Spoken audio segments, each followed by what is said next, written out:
Halo teman-teman, kembali lagi di konten lain apa sih? Masih di buku Humankind Rutger Bregman. Nah, kalau lihat outfit ini, betul, saya rekaman yang satu hari beberapa konten. biar biar produktif teman-teman. Aku udah lama nih nggak bikin konten ini dan aku ngerasa kayaknya butuh bikin ini. Biar inget dan biar bisa ngebantu kalian juga untuk memahami sebenarnya hakikat manusia itu seperti apa. Dan kalau kalian tertarik baca buku ini, please baca buku ini, temani aku untuk ngobrolin buku ini. Kemarin kita udah sampai di opini J.J. Rousseau tentang manusia itu baik, sistem yang bikin kita jahat. Nah, kita kan sekarang lihat, kita akan start dari bukti-bukti kenapa manusia itu baik. Dimulai dari bukti anatomi. Nah, judul babnya adalah kebangkitan Homo pupi. Pupi papi. Papi itu kan anak anjing ya. Nanti kita akan lihat nih kenapa kok kita ngomonginnya homo papi. Pertama-tama dia ngomongin masalah Machiavelli dulu. Agak jauh ya. Dari anak anjing yang lucu terus kita ngomongin Machiavelli. Menurut penganut hipotesis Machiavelli, ya kan, membuat cara menipu sesama yang makin lama makin canggih. Oh, kita melakukan ini selama jutaan tahun, yaitu membuat cara menipu sesama yang makin lama makin canggih. Karena berbohong butuh lebih banyak energi kognitif daripada berkata jujur, otak kita tumbuh seperti senjata nuklir. Nah, hasil perlombaan senjata mental itu adalah otak super sapiens. Jadi, hipotesisnya adalah otak kita jadi pinter karena kita ini berlomba-lomba untuk menipu yang lain. Nah, ini yang akan dibantah sama Rutger Bregman. Bahwa ada bukti-bukti anatomi lain yang sebenarnya malah menunjukkan manusia itu beradaptasi atau berevolusi menuju lebih ramah. Nah, dia ngasih tahu perbedaan manusia dengan anjing. Nah, jadi manusia sama anjing itu sama-sama mengalami penjinakan. Kalau lihat manusia purba sama manusia sekarang, perbedaan anatominya jelas. Anjing yang dulu masih kayak satu jenis sama masih satu saudara sama serigala itu akhirnya makin lama itu mukanya makin friendly karena didomestifikasi. Manusia juga sama, lama-lama manusia itu mukanya makin friendly. Rahangnya mulai halus gitu kan, tidak menakutkan lagi. Terus yang paling penting adalah matanya manusia itu banyak yang putihnya ya. Nah, kenapa kok banyak putihnya? Supaya itemnya ini atau bola matanya ini kita bisa lihat orang tuh lihatnya kemana sih. Dan itu penting buat kita. Eye contact itu penting buat kita. Nih, teori dari Dmitri Belyaev. Orang Rusia aku ngerti gimana ngebacanya. Tapi intinya adalah bahwa selama puluhan ribu tahun manusia paling ramah yang paling mendapatkan keturunan paling banyak. Evolusi spesies kita adalah kelestarian bagi yang paling ramah. Tuh, jadi bukan yang paling pintar menipu. Aku lupa di buku ini atau di buku yang lain ya ngomongin masalah demokrasi. Tapi justru manusia-manusia yang menipu, manusia-manusia yang merugikan bagi kelompoknya nanti akan dikucilkan. Jadi kalau mereka udah dikucilkan, ya mereka nggak akan punya keturunan, nggak ada yang mau kawin sama mereka karena mereka penipu, karena mereka itu merugikan kelompok. Hingga saat itu asumsinya bahwa penjinakan mengurangi kemampuan otak, memperkecil otak dalam prosesnya menghilangkan keahlian-keahlian yang diperlukan untuk bertahan hidup dalam liar. Kita semua tahu klisenya, secerdik rusa, bodoh seperti sapi. Brian mendapatkan kesimpulan yang sepenuhnya yang berbeda. Jika kalian pengen mendapatkan rubah cerdik, jangan menyeleksi kecerdikan. Seleksilah keramahan. Jadi yang tadi ya hipotesis bahwa otak kita tuh gede karena kita sering menipu. Sebaliknya, justru otak kita tuh gede, otak makhluk hidup tuh menjadi gede atau seleksi menjadi gede karena mereka ramah. Mungkin kalian sama seperti beberapa orang yang membaca buku ini terus, tapi buktinya manusia jahat kok. Manusia ngebunuh orang lain. Ini kita akan ngelihat di era Perang Dunia I kalau nggak salah, bagaimana beberapa gimana sih perasaan orang-orang yang terjun ke medan perang gitu. Pertama-tama yang aku tandain adalah kenapa orang mau perang. Jadi kayaknya di bukunya Carl Sagan deh, yang dia bilang agresi sama cinta tuh bedanya tipis kalau di makhluk hidup. Di sini dia melengkapi bahwa kita tahu oksitosin itu kan hormon yang keluar kalau kita berpelukan, kalau kita bertemu dengan teman. Tapi oksitosin juga adalah hormon yang menaikkan rasa suka terhadap teman, tapi juga bisa memperkuat rasa tidak suka terhadap pihak yang tidak dikenal. Oksitosin tidak mendorong persaudarakan universal, justru memperkuat rasa kelompok saya duluan. Nah, lagi-lagi ya, kalau itu kan dari sudut pandang hormon.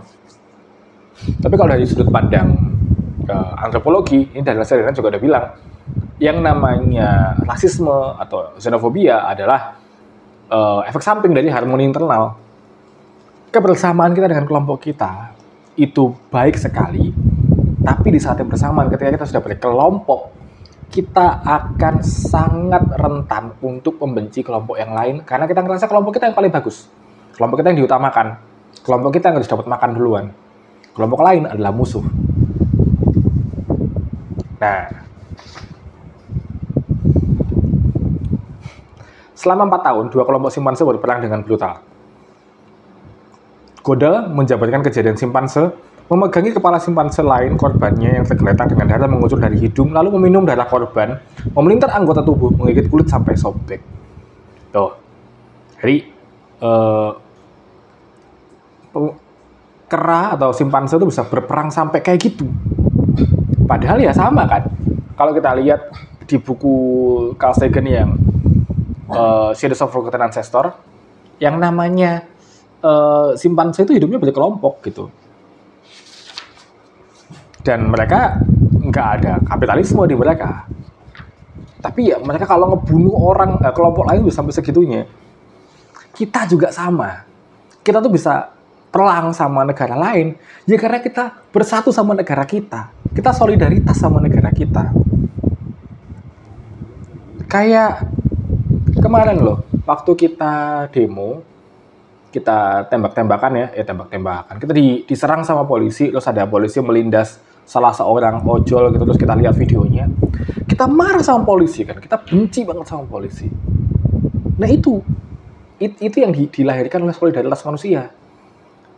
Kita bisa benci kelompok lain karena kita solidar banget sama kelompok kita. Tapi di saat kita mau membunuh orang lain, itu tuh adalah sesuatu yang karena kita saking ramahnya, kita lebih ramah daripada simpanse, kita udah sepakati. Kita tuh sangat ragu untuk membunuh orang lain. Bahkan di medan perang ya, tadi yang kita ngomongin perang dunia tadi, Kolonel Marshall mewawancarai kelompok prajurit di Pasifik kemudian Eropa, dan dia mendapati bahwa hanya 15-25% yang benar-benar menembakkan senjata. Pada masa kritis, sebagian besar tidak melakukannya. Seorang perwira yang frustasi bercerita bagaimana dia berteriak sepanjang barisan, "Tembak, tembak!" Namun mereka hanya menembak kalau diawasi oleh saya atau perwira lain.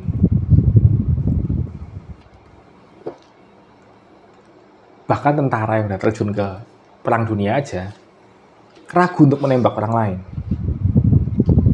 Kenapa? Karena ya humanity-nya masih ada.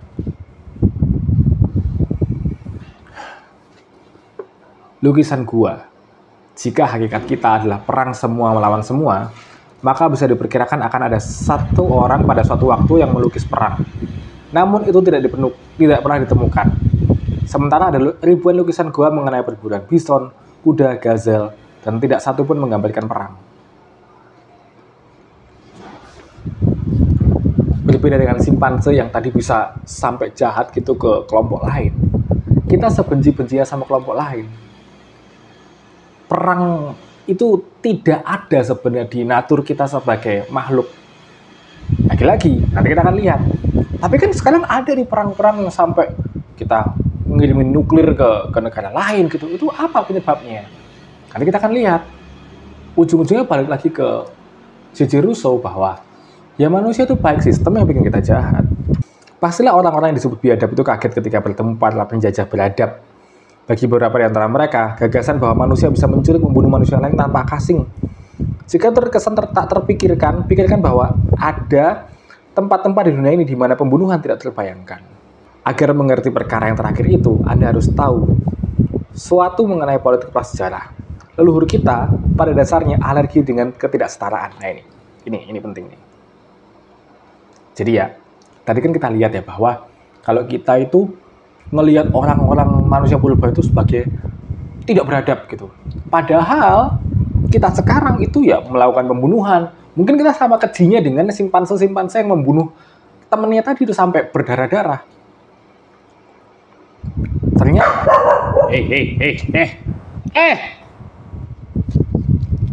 ternyata kuncinya adalah perbedaannya kita sama masa tidak beradab itu adalah sekarang kita udah punya kapitalisme. Kita yang katanya beradab ini, kita itu punya kapitalisme yang justru bisa bikin kita menyerang kelompok lain. Karena waktu dulu di zaman prasejarah, leluhur kita tuh paling anti sama ketidaksetaraan. Sekarang kita mengejar-ngejar ketidaksetaraan, kita ingin lebih tinggi daripada orang lain. Dulu orang ya kumpul itu satu kelompok ya hartanya dibagi bareng gitu. Mereka pemburu pengumpul yang nomaden. Rousseau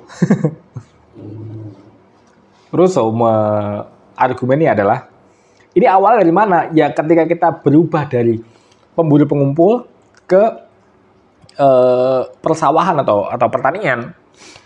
Rousseau bilang orang pertama yang menandai batas sepetak tanah lalu terpikir bahwa ini punya aku. Ya itu awalnya. Itulah awal dari kapitalisme.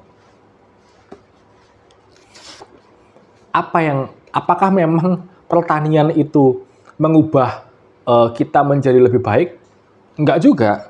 Karena ternyata dari pertanian ya, dari peradaban ini muncul penyakit-penyakit baru, muncul hal-hal yang dulunya belum ada.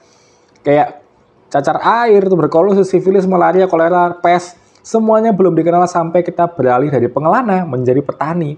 Datangnya dari mana? Ya dari hewan-hewan yang kita jinakkan, dari hewan-hewan yang kita domestifikasi, dari ayam, sapi, babi. Bahkan ya, ini aku baca ini yang sampai hari ini masih viral juga di konten pendekku. Begitu juga dengan penyakit menular seksual. Penyakit menular seksual nyaris tidak dikenal pada masa pemburu pengumpul, tapi mulai merebak di antara peternak. Kenapa? Alasannya, ketika manusia mulai beternak, bestiality juga tercipta. Orang ngewe sama hewan.